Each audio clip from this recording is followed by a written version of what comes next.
ভাই মাস্কটা খুলে বললেন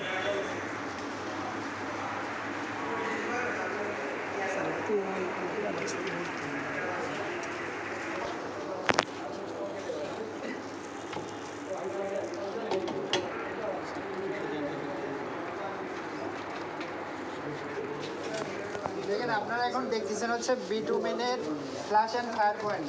বিটুমিনটা সাধারণত রাস্তায় ইউজ করা হয়, তাই তো, ট্রান্সপোর্টেশনের কাজে।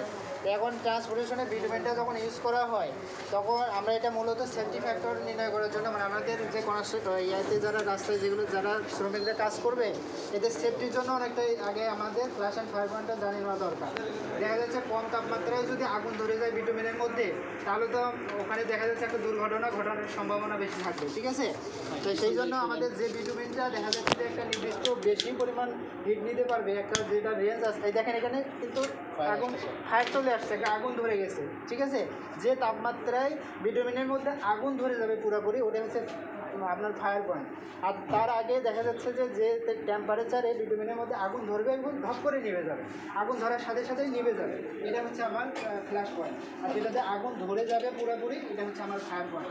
তাহলে আমি যদি বিটুমিনটা আগেই আমি জেনে যাই যে এত ডিগ্রি সেন্টিগ্রেড তাপমাত্রায় আগুন ধরে যাবে, তাহলে আমি তো ওই পরিমাণ তাপমাত্রা দেবো না, তার আগেই আমার ওটা আমি ইউজ করে ফেলবো।